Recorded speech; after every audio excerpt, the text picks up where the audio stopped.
Snack has played a huge part in my training camp. The protein, the ZMA, everything, the pre-workout, it's played such a major part in my training camp, keeping me healthy, keeping me recovered, keeping me feeling good, strong, and ready for my next workout.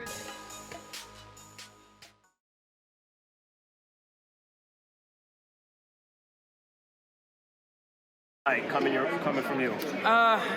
You know, we're gonna break his rhythm, break his timing, and you know, I think that's the first and probably biggest key to this fight, is just breaking his timing and his rhythm. And then after that, you know, my dad said it best. You know, when as long as Shawn is ready, and he can take on the world, and Bo Mack and Terence said the same. Y'all are in for a treat. You know what I mean? When you got two fighters that got the same mindset, about the same abilities, and so on. I mean, you're in for a great night of boxing. How does Shawn get ready? How did Shawn get ready? How does Shawn get ready? Everything, man. Track work, swim work. Of course, training on the mountain. I think we were at 9,200 feet for this one, and everything in between. The sparring, of course. Did some rounds with Tank Davis. Did some rounds with Andre DeWerl. And those are the two biggest names that y'all would know. But we got it all in, man. Everything we need to do. What do you think sparring with Gervonta Davis did for your preparation? You know what? I think getting him on the back end of the sparring was more so to make sure the eyes and the focus and everything's there. He is one of the sharpest boxers I've ever been in the ring with, and I'm sure it won't change. It won't change much after being in the ring with Terence. I would imagine that Terence will be the sharpest, but that boy Tank is sharp. Is it someone you want to face? Who? No. Now, Shawn, you were talking about like how much you were looking forward to this particular fight over the past year and a half. Kind of like go a little bit more into that, like how you're excited about this particular bout going up against Terence Crawford. When he fought Jose Benavidez, before fighting Jose, I knew he was going to move to 147, and even knowing he was going to come to 47, I was like, I'll never fight him.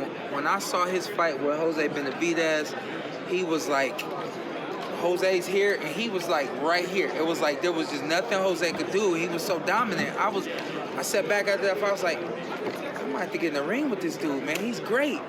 You know, and I think that just over the course of time, hearing people talk and hearing people say that they wanted to see that fight, after the fight with Terence, with Errol Spence Jr. was when I was like, hearing people say, you know, what would happen? Terence Crawford and Shawn Porter. I was like, I think I got to do it. I think we got to do it, and here we are. I think Benavidez right hand comes straight in with land. That ball was doing it effectively. Yeah. Push him back. There's a lot of film to look at, but none of those guys are me. You know what I mean? And I understood exactly what they're saying. You know, we turned it up for Shawn Porter. As quiet as it's kept, every camp, I don't know how it happens, but every camp ends up being just a little bit better than the previous camp. It just is what it is. But when you take a look at the opponents I've been in the ring with, every camp's supposed to be a little bit better than the last. You know what I mean? So I understand fully what they were talking about. I feel like, you know, my dad might have been taking a shot. It is what it is. But I will say that this was the best camp that we've had. But then on the other side of that is the fact that Terence Crawford hasn't been in the ring with anyone like me. But he toned it all the way up for me. So you get in the best is getting in the ring with the best. There's no doubt about that. Shawn, you mentioned Why would this be a different result than you and Errol Spence? Why would the result be you know, styles make fights. You know what I mean? It kind of is what it is. You know, my dad is right. Boxing is opinionated, and depending on who trained that judge, and who trained that judge, those three judges may be seeing something completely different than 5 out of 10 other people. It just kind of is what it is. So, you know, how will it be different? We got to win those judges. You know, we got to land that punch. Shawn, you mentioned, you know, throwing off the timing is key. Is that real key to not letting this counter punch go in? Is that how you beat a counter puncher? That too. Yeah. I think, you know what, as a kid, you kind of learn things, and as you grow in time, you learn more. It's like some things that you learned as a kid, not that they don't matter anymore, but you find out other ways to defeat things. So I'll give you a prime example. As a kid, my dad said how you beat a counterpuncher is with combinations. A counterpuncher's weight, it can counter 1 punch or 2 punches, but they can't counter 3, 4, 5 punches. And then as you get older, you learn like, oh, I don't have to just throw in combination in order for this guy not to counterpunch me. I can feint him or force him to be first, and that takes away his counterpunch. So that just kind of give you a little bit more in-depth. So we might be surprised at some of the things that, you know. I think y'all be surprised though about the whole night. Shawn, did you hear anything from Bud's tone of voice? No, he's locked in. Exactly where I thought he would be. Yeah, it was real. Exactly where I thought he would be. He said a couple of times, I'm just ready for the fight. Okay. I promoted the hell out of this thing, and whatever slack he had, I picked all that up. And man, I had a treat for y'all today. We weren't able to get it in. I had a treat for y'all today. What was the treat, Shawn? Shawn, you've been in the ring with Errol, who's a southpaw for 12 rounds. In the 11th round, you got clipped with a hook on the inside. That seems to be Terence Crawford's specialty, the hooks on the inside.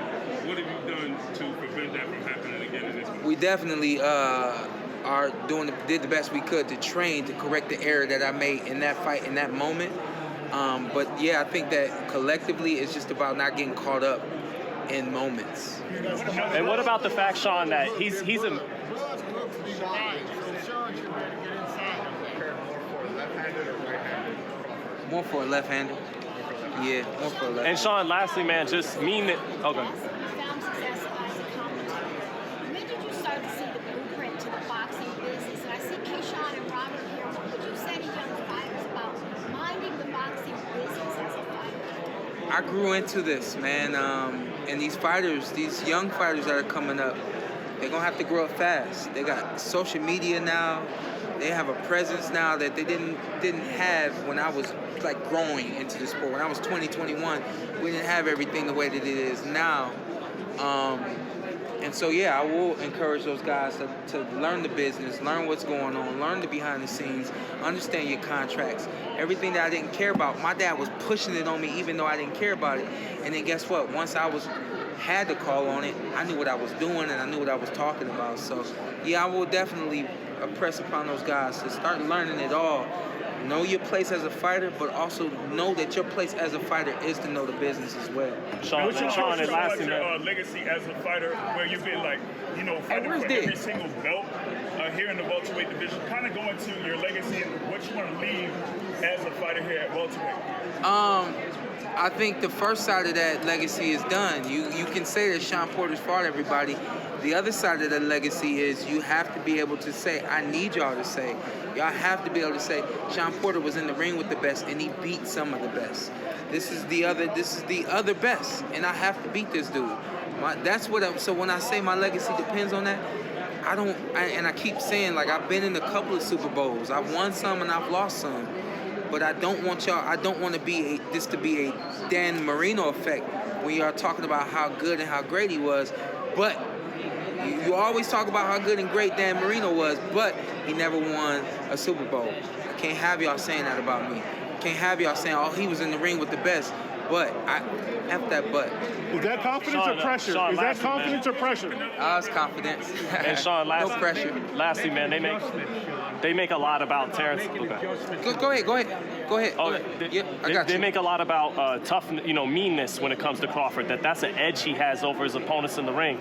Is that true in this fight? He's a meaner guy. That gives him something. It comes in a different package in this fight, and the package that I have works for me. The package that he has works for him.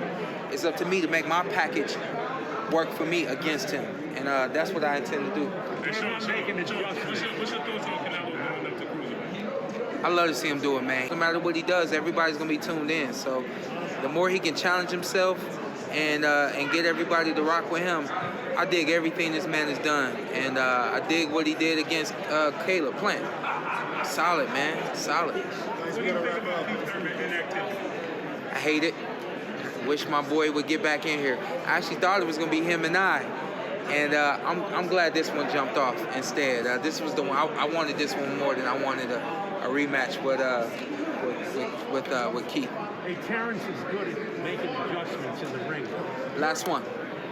Are you confident in yourself that you can adjust in the ring?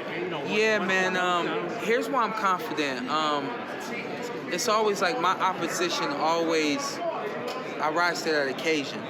And understanding everything that he does in the ring and the way he makes adjustments and things like that, it's going to force me to just make the adjustments and do the necessary things to get the job done.